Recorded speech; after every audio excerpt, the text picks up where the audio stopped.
أعوذ بالله من الشيطان الرجيم أعوذ بالله من الشيطان الرجيم قل لا يستوي الخبيث والطيب قل لا يستوي الخبيث والطيب کہہ دیجئے کہ ناپاک اور پاک برابر نہیں ہو سکتے، کہہ دیجئے کہ پاک اور پاک برابر نہیں ہو سکتے، وَلَوْ أَعْجَبَكَ كَثْرَةُ الْخَبِيثِ اگرچہ ناپاک کی کثرت آپ کو تعجب میں ڈالے،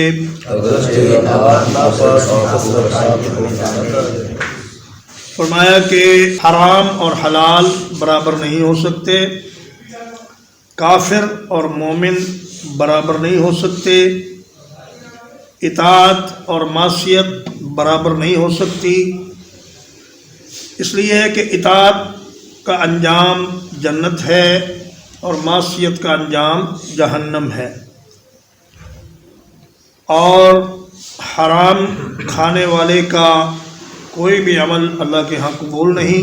جبکہ حلال کھانے والے کی روزی میں برکت ہے اگرچہ وہ تھوڑی ہی ہو۔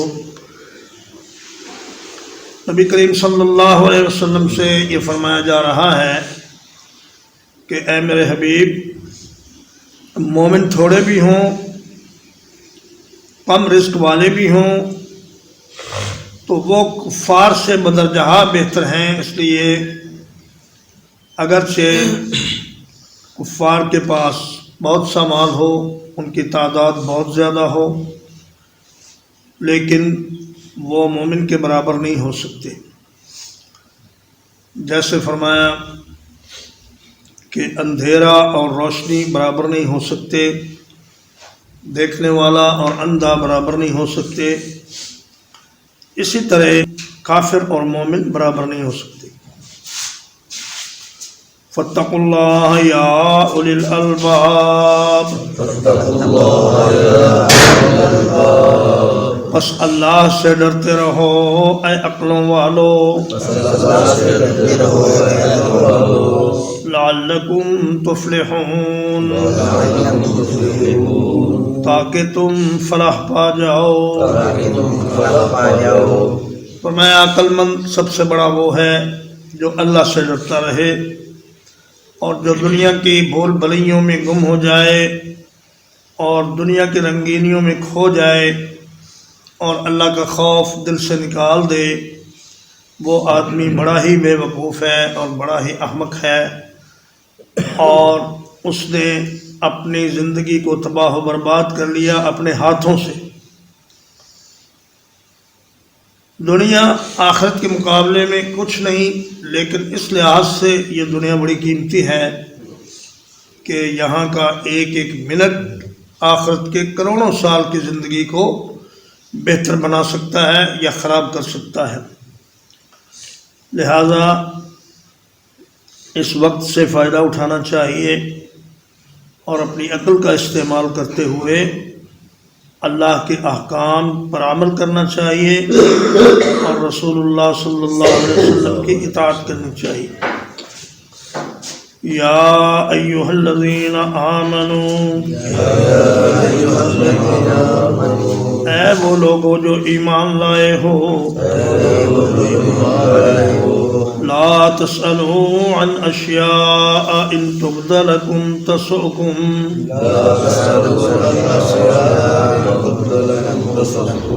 نہ سوال کرو ایسی چیزوں کے بارے میں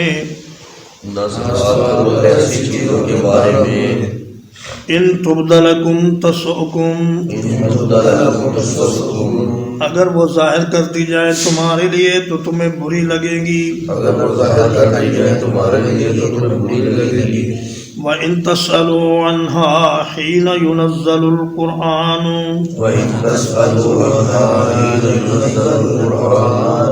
اور اگر تم ان کے بارے میں سوال کرو جب قرآن مجید نازل ہو رہا ہے،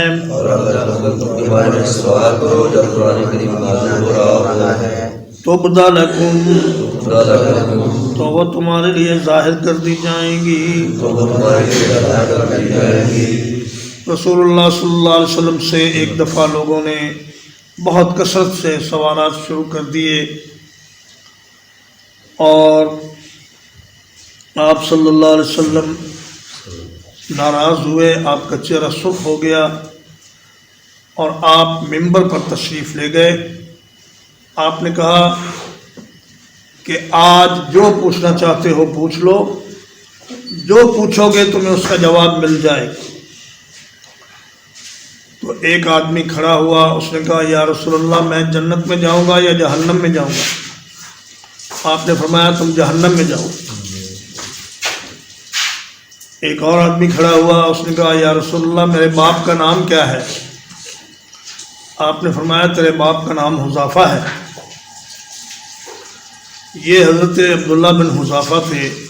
ان کو لوگ تنگ کرتے تھے اور کہتے تھے کہ تو اپنے باپ کا بیٹا نہیں ہے بلکہ کسی اور کا بیٹا ہے۔ تو انہوں نے اللہ کے رسول صلی اللہ علیہ وسلم سے یہ پوچھ لیا۔ ان کی ماں بڑی سخت ناراض ہوئی، کہنے لگی کہ اے عبداللہ، تم سے زیادہ نافرمان بیٹا میں نے اپنی زندگی میں نہیں دیکھا، کہ تمہیں کیا پتا کہ جاہلیت میں عورتیں کیا کیا حرکتیں کرتی تھیں۔ اگر تیری ماں بھی کوئی غلطی کر بیٹھتی جاہلیت کے زمانے میں تو آج تو نے مجھے سارے معاشرے کے سامنے ذلیل و رسوا کر دیا تھا، یہ سوال کر کے کہ بتائیں جی میرا باپ کون ہے۔ اگر اللہ کے رسول فرما دیتے کہ آپ کا باپ حذافہ نہیں فلاں ہے تو پھر تم کیا کرتے؟ تو کہنے لگے ماں اللہ کی قسم اگر رسول اللہ صلی اللہ علیہ وسلم مجھے کسی حبشی غلام کی طرف منسوب کرتے تو میں تمہیں چھوڑ کر اس سے جا کر مل جاتا۔ لیکن جب آپ صلی اللہ علیہ وسلم نے ان سوالات کے جواب دیے تو سیدنا عمر رضی اللہ تعالیٰ عنہ گھٹنوں کے بل کھڑے ہو گئے اور عرض کی کہ یا رسول اللہ، ہم اپنی غلطی کی معافی چاہتے ہیں اور ہم اللہ کے رب ہونے پر، آپ کے رسول ہونے پر اور اسلام کے دین ہونے پر راضی ہیں۔ آپ مہربانی کیجئے اور ہم سے درگزر کیجئے۔ تو پھر نبی کریم صلی اللہ علیہ وسلم منبر سے نیچے تشریف لے آئے۔ فرمایا کہ ایسے سوالات نہ کرو کہ اگر ان کی حقیقت تم پہ ظاہر ہو جائے تو پھر تمہیں وہ اچھا نہیں لگے گا۔ اور کثرت سوالات سے آپ نے منع فرمایا۔ آپ نے مسئلہ بیان فرمایا کہ اے لوگو، اللہ نے تم میں سے صاحب استطاعت لوگوں پر حج فرض کیا ہے۔ تو ایک آدمی کھڑا ہوا، وہ کہنے لگا کہ اکل عام یا رسول اللہ، اللہ کے رسول ہر سال حج کرنا ہے؟ آپ خاموش رہے۔ وہ پھر کہتا ہے اکل عام یا رسول اللہ، اللہ کے رسول کیا ہر سال حج ہے؟ تو آپ نے فرمایا کہ لو قلت نعم لوجبت، اگر میں کہہ دیتا کہ ہاں تو پھر یہ مسئلہ تم پر فرض ہو جاتا، پھر ہر سال تم حج نہ کر سکتے اور نتیجتاً اللہ کے حکم کی مخالفت کر کے کافر ہو جاتے۔ تو اس لیے زیادہ سوالات نہ کرو، اور فرمایا کہ زیادہ سوال کرنے سے اللہ تبارک و تعالی سختی کرتا ہے۔ فرمایا اللہ نے جن چیزوں کا حکم دیا ہے ان پر عمل کرو، جن سے روکا ہے ان سے رک جاؤ، اور جن چیزوں کے بارے میں خاموشی اختیار کی ہے وہ تم پر رحم کرتے ہوئے خاموشی اختیار کی ہے۔ یہ نہ سمجھو کہ اللہ بھول گیا ہے۔ حضور نے فرمایا ذرونی ما ترکتکم، جن معاملات میں میں نے تمہیں چھوڑ دیا ہے ان میں تم بھی مجھے چھوڑ دو، اور جو کام مباح ہیں دنیا کے کام ان کے بارے میں زیادہ سوالات نہ کیا کرو، کہیں تمہاری وجہ سے وہ حرام نہ ہو جائے۔ آپ صلی اللہ علیہ وسلم نے فرمایا کہ مسلمانوں میں سب سے زیادہ گناہ اس آدمی کو ملے گا کہ ایک چیز جو شریعت میں حرام نہیں تھی صرف اس کے سوال کی وجہ سے حرام کر دی گئی تو ساری امت کو اس نے مشقت میں ڈال دیا۔ اس لیے زیادہ سوال نہ کرو، بس جتنی ضرورت ہو اتنی بات کرو، اور اللہ کے رسول صلی اللہ علیہ وسلم کو زیادہ تنگ نہ کرو۔ عفا اللہ عنہا، اللہ نے معاف کر دیا اس کو. اللہ نے معاف کر دیا اس کو. واللہ غفور حلیم.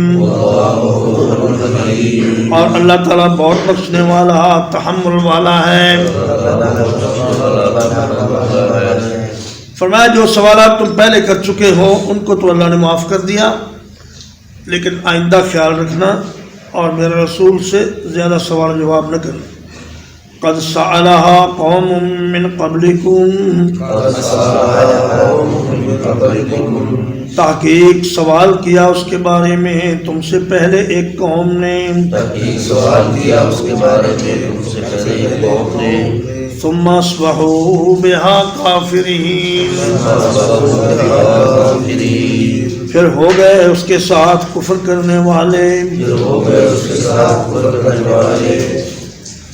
بنی اسرائیل کی طرف اشارہ ہے. زیادہ سوالات کرنے سے پھر جب کوئی چیز اللہ حرام کر دیتا تو اس کے بعد اس کو ماننے سے انکار کر دیتے. ما جعل اللہ من بحیرۃ، نہیں مقرر کی اللہ نے کوئی کان پھٹی، ولا صائبۃ، اور نہ چھوڑی ہوئی، ولا وسیلۃ، اور نہ مسلسل بچے دینے والی، ولا حامن، اور نہ بچوں کا باپ اونٹ. فرمایا کہ کفار کا یہ طریقہ تھا دور جاہلیت میں کہ بعض جانوروں کا کان پھاڑ کر اس کو بتوں کے نام پر چھوڑ دیتے اور کہتے کہ کوئی اس کا دودھ نہ دوہے، صرف اس کا بچہ اس کا دودھ پی سکتا تھا یا مہمان کے لیے اس کا دودھ استعمال ہوتا تھا. تو کوئی اس کو ہاتھ نہ لگائے، کوئی اس کو برے ارادے سے نہ چھیڑے، اور اس کو کھانے دیں جہاں سے یہ کھائے، جہاں پھرتی ہے اسے پھرنے دیں. آج کل بھی آپ نے دیکھا ہوگا مسلمانوں میں یہ رسم آ گئی ہے. پیروں کے نام کی گائیں پھرتی ہیں غول کے غول، اور جس دکان سے چاہتی ہیں اس کا سامان کھا جاتی ہیں. کہ کھیتی اجاڑنا چاہیں اس کی کھیتی اجاڑ دیتی ہیں، اور وہ کہتا ہے جی یہ تو پیروں کی گائیں ہیں، ان کو کچھ نہیں کہنا، یہ جتنا بھی کھا جائیں ان کو سب معاف ہے. تو فرمایا کہ اللہ نے ایسی کوئی رسم مقرر نہیں کی. اس پر ظلم اور زیادتی یہ کرتے کہ کہتے جی یہ اللہ نے اس کا حکم دیا ہے. فرمایا اللہ نے کوئی ایسا حکم نہیں دیا. ولا صائبۃ، جو اونٹنی 10 بچوں کی ماں بن جاتی اس کو پھر چھوڑ دیتے بتوں کے نام پر اور کہتے کہ اب یہ آزاد ہے، اس پر کوئی بوجھ نہیں لادا جائے گا، اس پر سواری نہیں کی جائے گی، اور نہ ہی اس کو کسی کام سے منع کیا جائے گا. اور وسیلتن جو ہے وہ ایسی اونٹنی ہوتی جو 7 مرتبہ مادہ بچے جنتی. 7 اونٹنیاں جس اونٹنی کے پیٹ سے پیدا ہو جاتی اس کو بھی بتوں کے نام پر آزاد کر دیتے.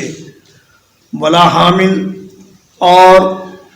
پشت کو محفوظ کرنے والا اونٹ، یعنی جس کی پشت سے 10 بچے پیدا ہو جاتے، کہتے کہ بس اب اس نے اپنے حصے کا کام پورا کر لیا ہے، اب اس کی پشت محفوظ ہو گئی ہے، اس پر کوئی بوجھ نہیں لادا جائے گا، نہ اس پر سفر کیا جائے گا اور نہ ہی اس کو کوئی مشقت کا کام دیا جائے گا. وَلَٰكِنَّ الَّذِينَ كَفَرُوا، لیکن وہ لوگ جنہوں نے کفر کیا، یفترون علی اللہ الکذب، باندھتے ہیں اللہ پر جھوٹ، وَأَكْثَرُهُمْ لَا يَعْقِلُونَ، اور ان کے اکثر عقل نہیں رکھتے. ترجمہ ایک بار دہرا لیجیے.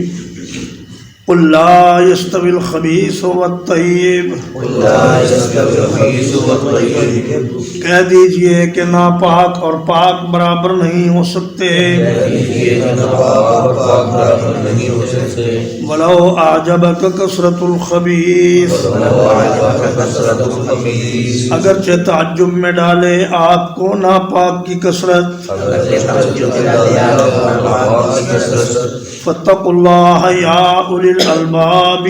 فاتقوا اللہ یا اولی الالباب، بس اللہ سے ڈرتے رہو اے عقلوں والو، اللہ سے ڈرو اے عقل والو، لعلکم تفلحون، لعلکم تفلحون، تاکہ تم فلاح پا جاؤ، تاکہ تم فلاح پا جاؤ، یا ایھا الذین آمنوا، اے وہ لوگوں جو ایمان لائے ہو، اے وہ لوگوں جو ایمان لائے ہو، لا تسألوا عن اشیاء، لا تسألوا عن اشیاء، ان چیزوں کے بارے میں سوال نہ کرو، ان کے بارے میں سوال نہ کرو، ان تبد لکم تسؤکم، ان تبد لکم تسؤکم، اگر وہ ظاہر کر دی جائیں تمہارے لیے تو تمہیں بری لگے گی، اگر وہ ظاہر کر دی جائے تمہارے لیے تو تمہیں بری لگے گی، وَإِن تَسْأَلُوا عَنْهَا حِينَ يُنَزَّلُ الْقُرْآنُ، وَإِن تَسْأَلُوا عَنْهَا حِينَ يُنَزَّلُ الْقُرْآنُ، اور اگر تم ان کے بارے میں اس وقت سوال کرو جب قرآن نازل ہو رہا ہے، اور جب تم ان کے بارے میں اس وقت سوال کرو جب قرآن نازل ہو رہا ہے، تُبْدَ لَكُمْ، تو بدا لکم، تو وہ ظاہر کر دی جائیں گی تمہارے لیے، تو ظاہر کر دی جائیں گی تمہارے لیے، عَفَا اللَّهُ عَنْهَا، عفا اللہ عنہا، اللہ نے اس کو معاف کر دیا، اللہ نے اس کو معاف کر دیا، واللہ غفور حلیم، واللہ غفور رحیم، اور اللہ تعالیٰ بہت بخشنے والا بہت بردبار ہے، قد سألها قوم من قبلکم، قد سألها قوم من قبلکم، تحقیق اس کے بارے میں تم سے پہلے ایک قوم نے سوال کیا، تحقیق اس کے بارے میں تم سے پہلے قوم نے سوال کیا، ثم اصبحوا بها کافرین، ثم اصبحوا بها کافرین، پھر ہو گئے اس کے ساتھ کفر کرنے والے، پھر ہو گئے اس کے ساتھ کفر کرنے والے، ما جعل اللہ من بحیرۃ، ما جعل اللہ من بحیرۃ، نہیں مقرر کی اللہ نے کوئی کان پھٹی، نہیں مقرر کی اللہ نے، ولا صائبۃ، ولا صائبۃ، اور نہ چھوڑی ہوئی، اور نہ چھوڑی ہوئی، ولا وسیلۃ، ولا وسیلۃ، اور نہ مسلسل بچے دینے والی، اور نہ مسلسل بچے دینے والی، ولا حامن، ولا حامل، اور نہ پشت کو محفوظ کرنے والا اونٹ، اور نہ کچھ محفوظ کرنے والا اونٹ، ولکن الذین کفروا، ولکن الذین کفروا، لیکن وہ لوگ جنہوں نے کفر کیا، لیکن وہ لوگ جنہوں نے کفر کیا، یفترون علی اللہ الکذب، یفترون علی اللہ الکذب، باندھتے ہیں اللہ پر جھوٹ، باندھتے ہیں اللہ پر جھوٹ، واکثرهم لا یعقلون، واکثرهم لا یعقلون، اور ان کی اکثریت عقل نہیں رکھتی، اور ان کی اکثریت عقل نہیں رکھتی۔ وصلی اللہ علی نبینا محمد وآلہ وصحبہ اجمعین۔